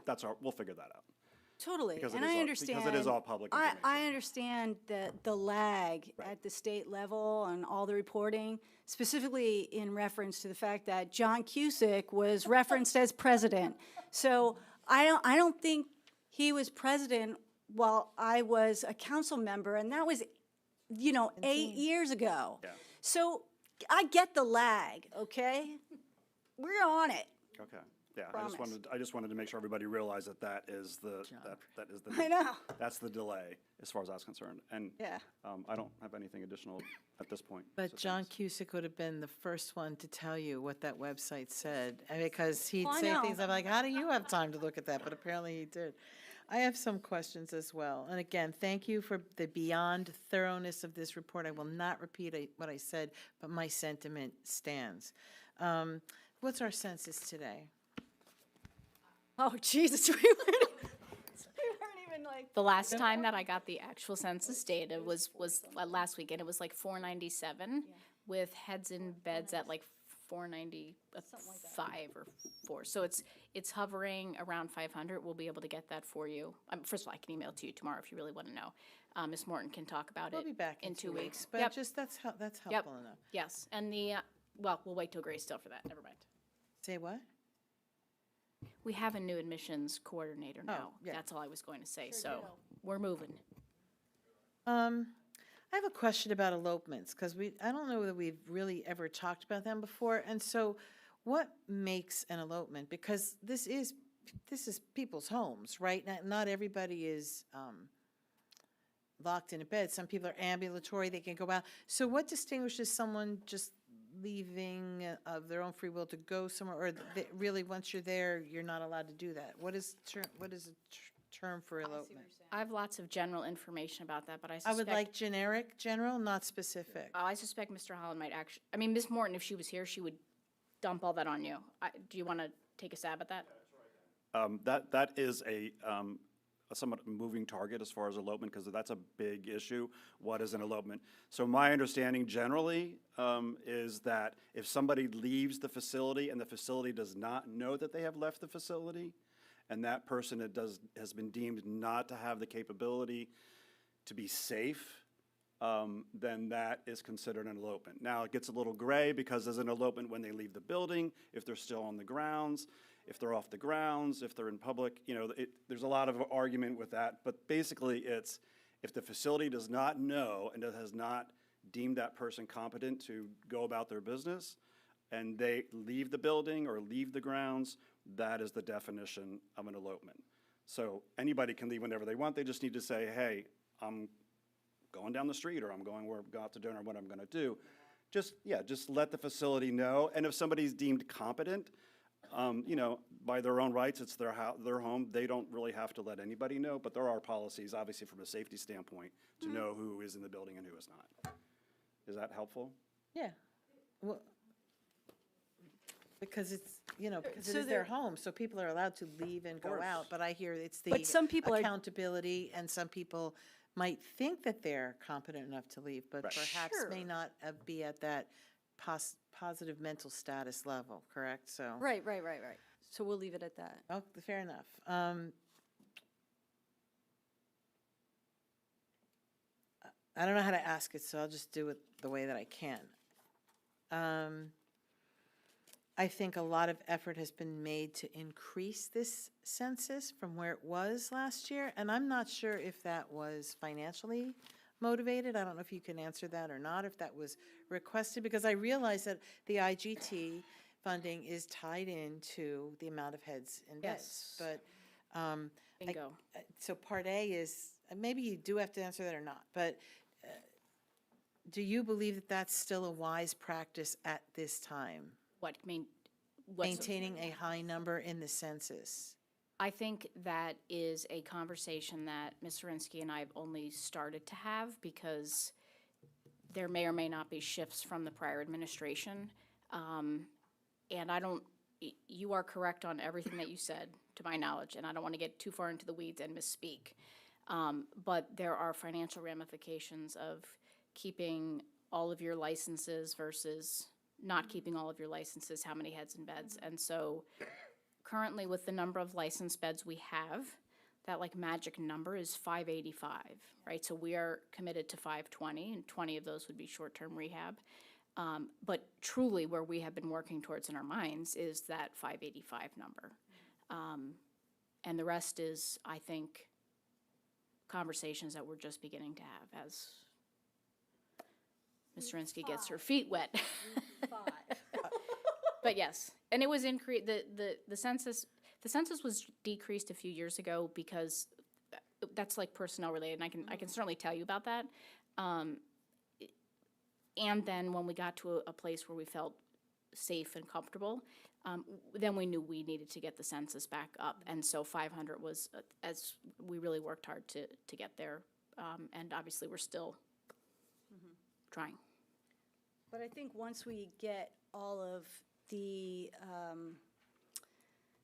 recommendations fleshed out that I enumerated, we really have to do a financial analysis of what are the implications.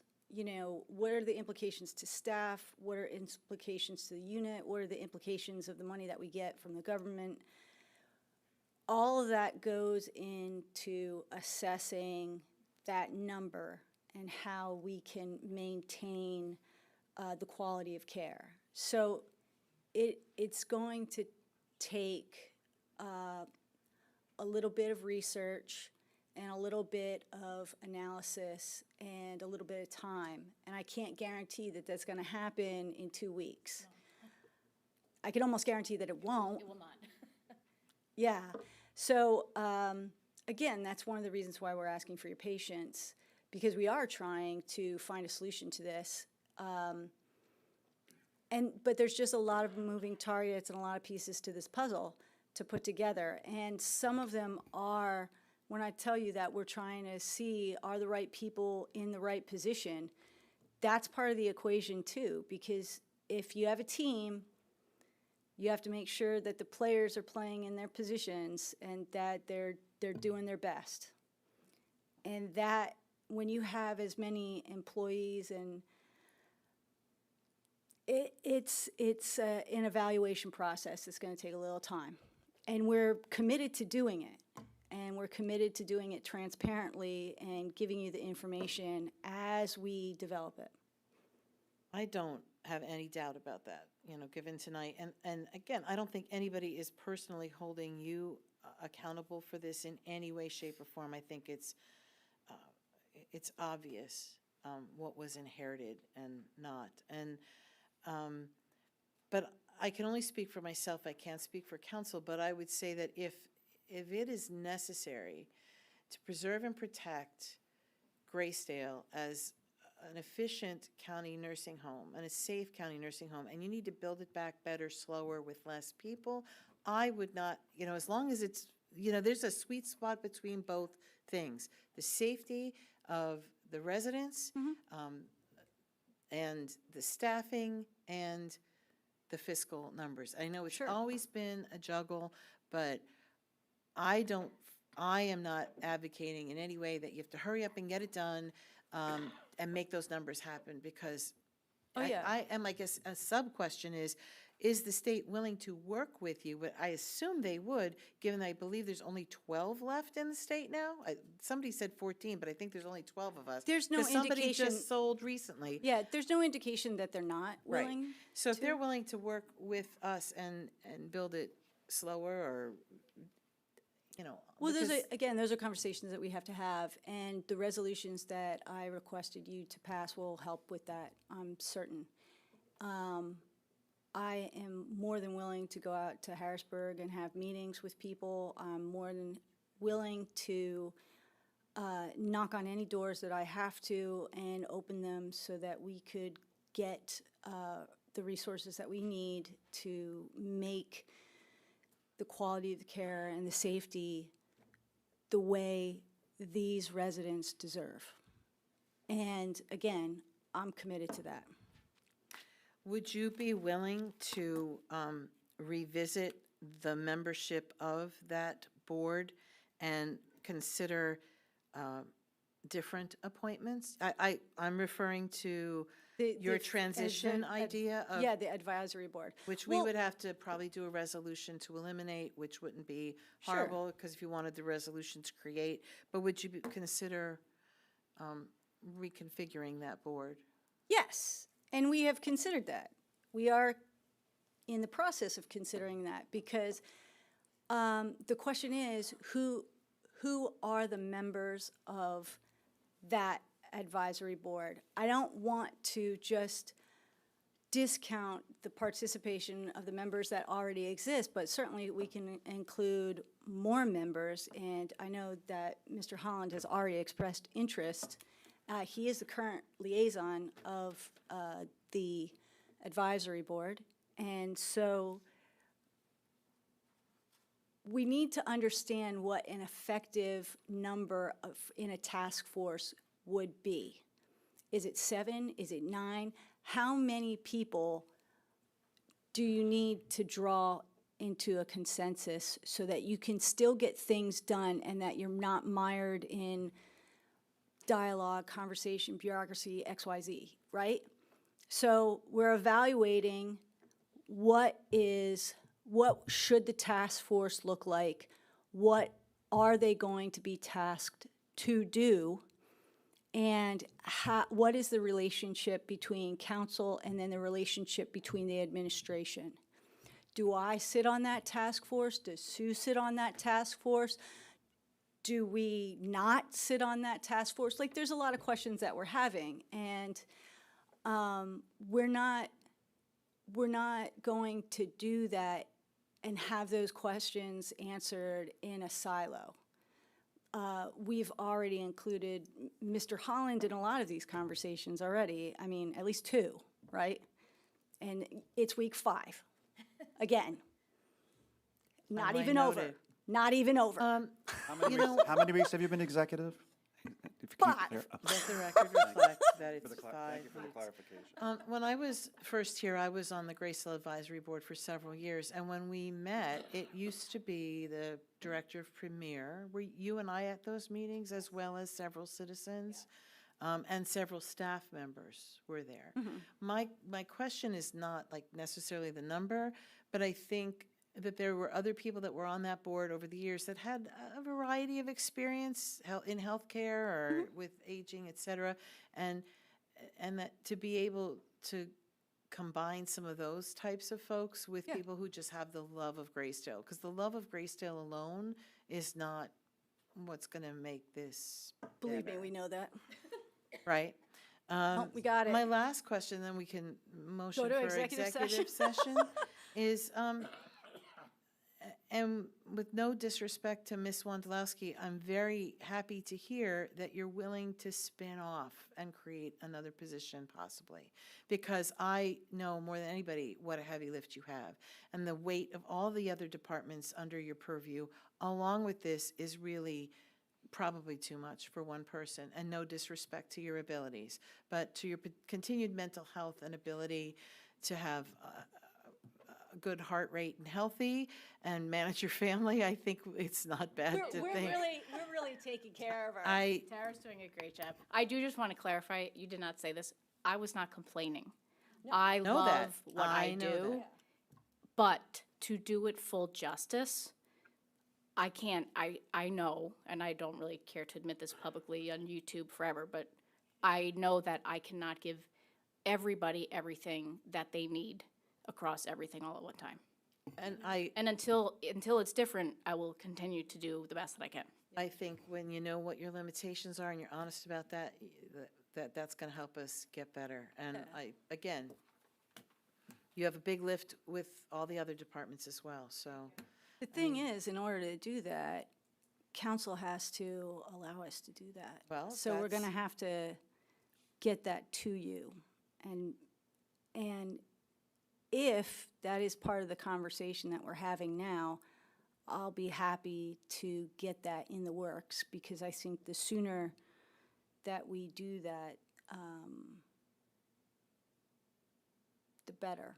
Somebody who's devoted and dedicated to the oversight of that building in collaboration with you and aging and all the other kinds of things that we do, it seems Yeah. like a very wise decision. And we've already looked into it, because the Home Rule Charter does allow the creation of another appointment, and that is, that would create another division. And so that would be another director position. So again, we're gonna look at all the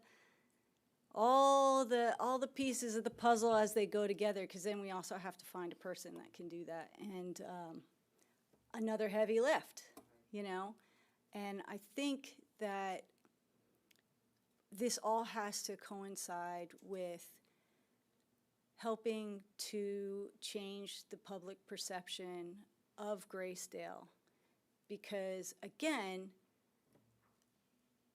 it's hard to find somebody who wants to take on a struggle. Again, so I'm gonna mention this leadership thing that I did today again. One of the questions that the Lehigh Valley Leadership Council had was, how do you say yes to the struggle? How do you wake up and say, yeah, I want to do that thing that's really hard? And it takes a certain human being to want to do the hard things. And I think it was Michelle in the meeting that we had yesterday that said, you know, the sign of a good leader isn't the one that sticks around only when things are going good, but shows up even when it's hard, when it's a tough day. And I have to say, everybody on my team, everybody in my cabinet has showed up to make sure that we can lead the county through this. And I don't think I could ever question Sue's commitment to this. I can't tell you how many days she's been in my office. I can't tell you how many texts I've gotten from her. I can't tell you how many times I've seen Michelle in the last 3 weeks, 4 weeks, 5 weeks. 5. Not even. Yeah. And just the commitment, I have to say, of Mark Arendt. Do you know what I mean? And Kelly, this is day 4 for her, you know? And Jessica Berger, Kristen Mullen, we're all in the office working on this. And I know that everybody in the cabinet is trying so hard to make sure that we move the county forward. And even Sue has mentioned to me, she's like, Tara, you're gonna burn out, you're moving too fast. I'm like, no. We're doing this because we're doing the hard things. And there's value in this struggle because the outcome is going to be a better Gracedale. And that's the hope and the optimism that we have, that we can do this, and we can do this together. So let's keep doing it.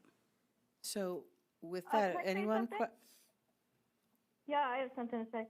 Tara, I think that you have a lot going for you because there are people on this council that worked really, really hard with Mr. Brown and Mr. Gracedale to undermine Gracedale every single chance they got while I was on the board for the last 2 years. But now it seems like tides are turning and you have their support. So I'm really happy about that. You know what? I'm happy for it and I'm grateful for it. And I think that we have to all move forward with the council that we have and build the relationships that we can on this council. And as I said in our meeting, with the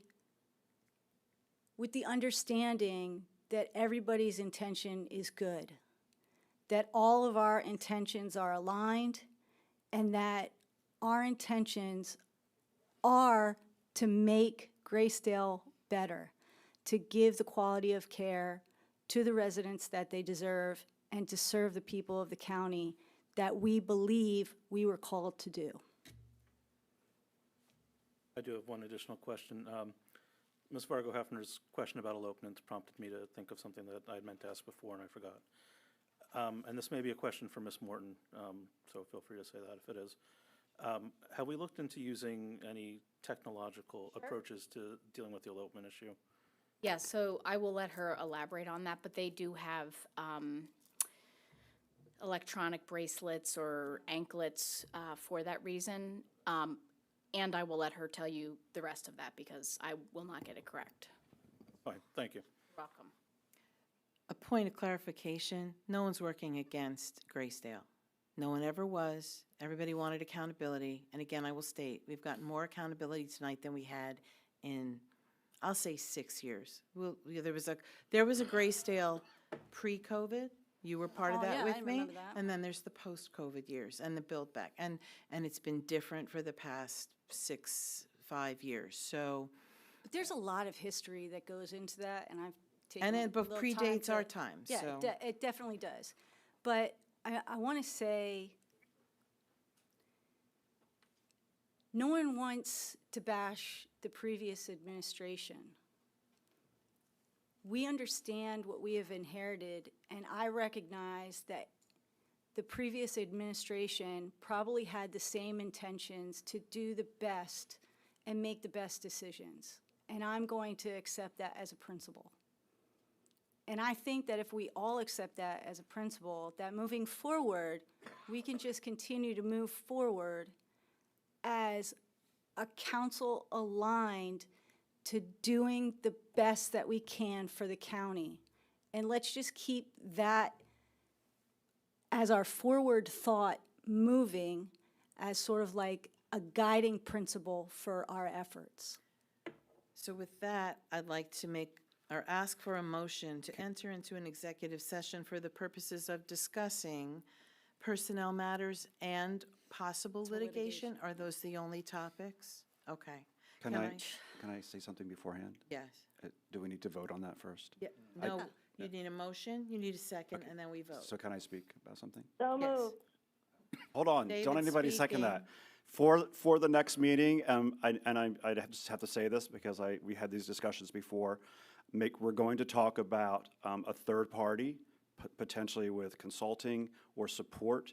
It takes a huge village to run any nursing facility, including Gracedale. And I'm a believer that there might be a role for that. So the question is there a role for a third party consulting management company to do any, involved in any way? And if so, what is that role and what is the timing if we see that there is a role for that to be discussed at Human Services? Yeah, we could park that on the bus of discussions for the future. Right. That's all I'm asking. Sure. I think it deserves a discussion, and where it lands, it lands. Okay? Sure. I apologize for the No, thank you. violation of protocol. No, not at all. I just jumped it because I thought we had Yeah, done I it know, all, I but know. no. Sorry. So the request for motion has been made? So moved. Call for the vote?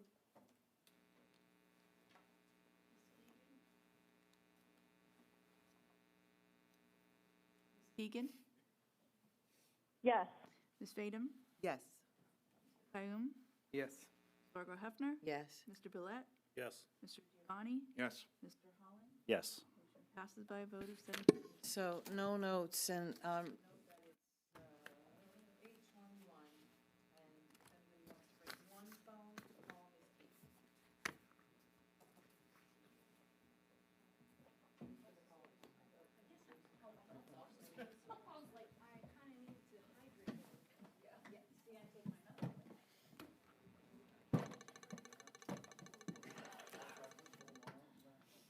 no, go ahead. I gotta get my bearing.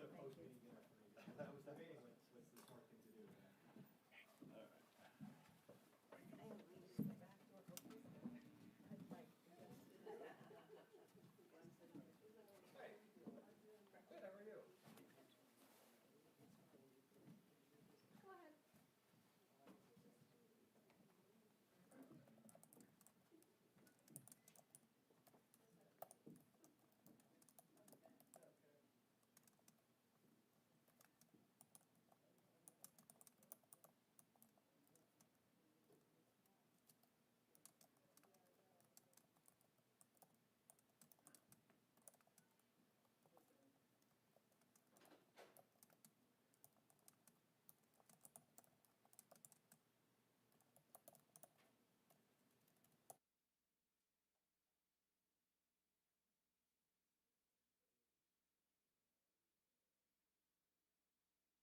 totally did. Everybody's like, yeah, nice. Mike, what are you doing here?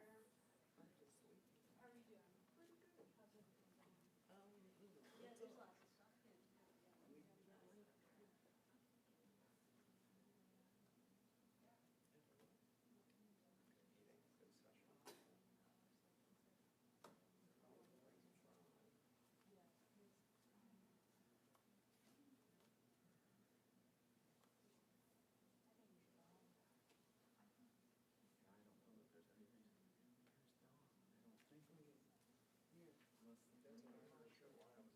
Well, I will not touch that one because I don't know.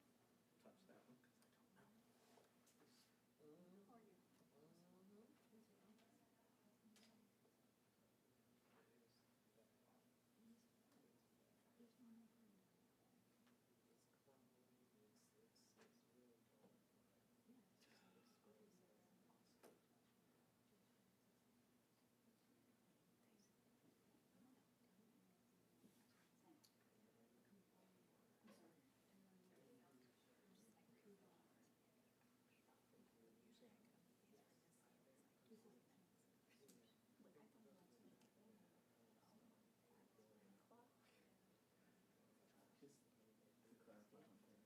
These are really good. Really, really good. Yeah.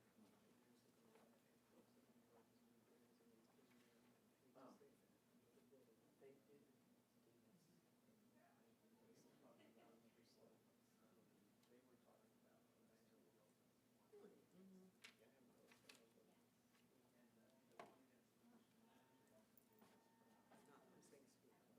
I said I had to get up and stretch my legs. Yeah. I was sitting here for a little bit.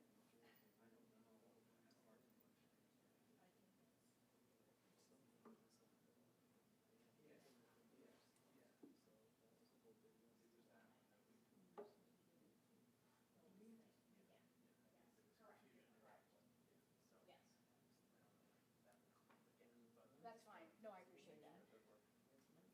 Yes. Totally with you. Mike, I thought you were leaving. Go home.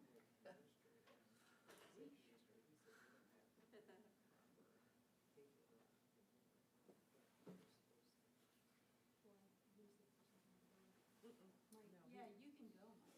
You don't need to be here. But hey, thank you so much for coming. No problem. You answered all the questions that were not asked about the parking deck. Because apparently it got eclipsed by all the questions about Gracedale. There were a few.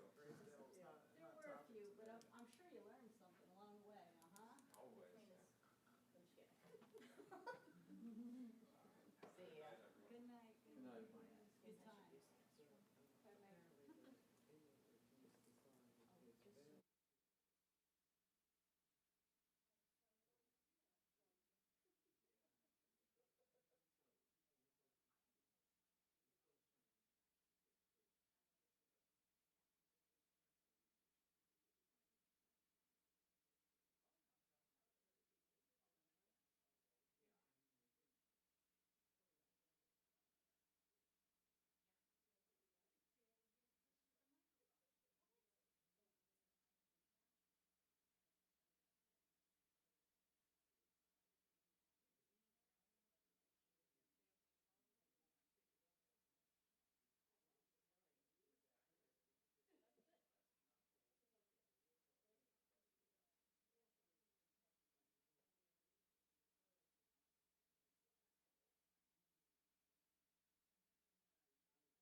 Let the record reflect that it's 9:12 PM. We met discussing personnel matters and potential litigation, and no action was taken.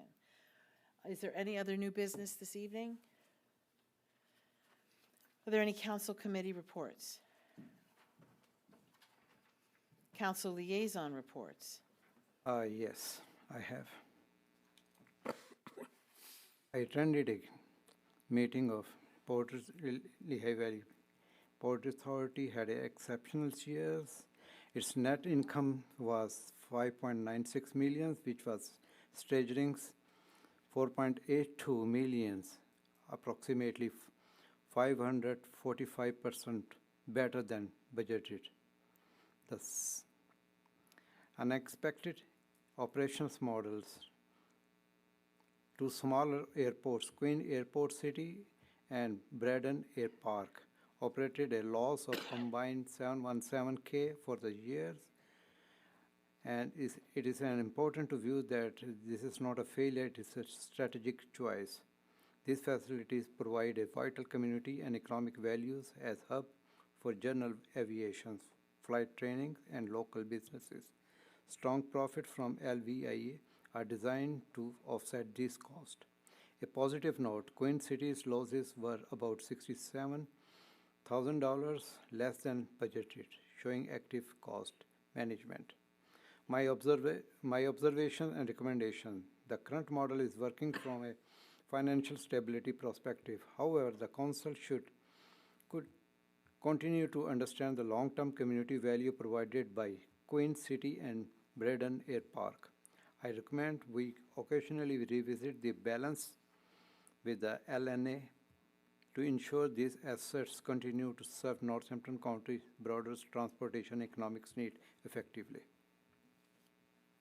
Thanks. Any other liaison?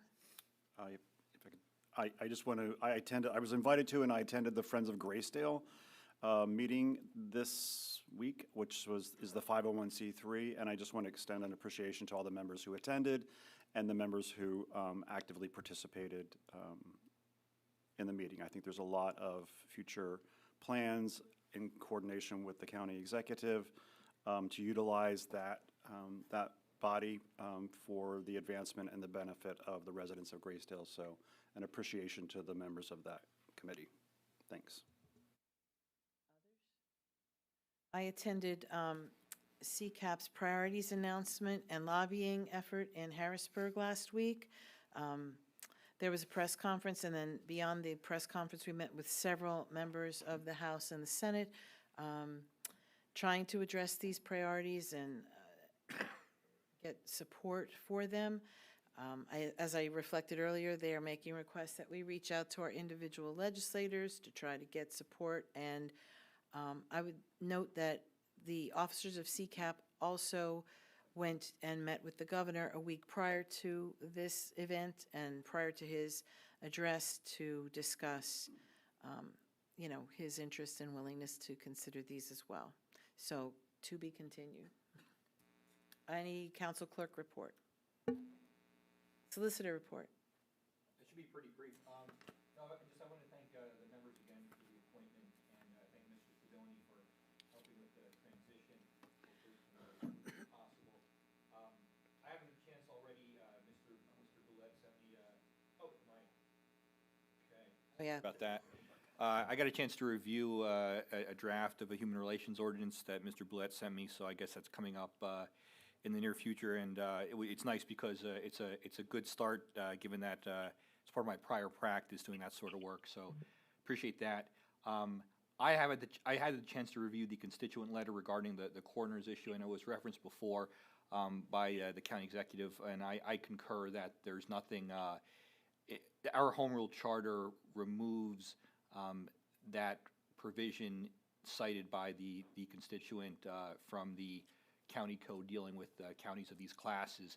So while the county code provision says what it says, there's actually a case way back from 2002 I looked at, actually involving a coroner, where it's pretty clear that the adoption of our home rule charter, being a home rule charter county, would not obligate us to follow that provision referenced by the gentleman.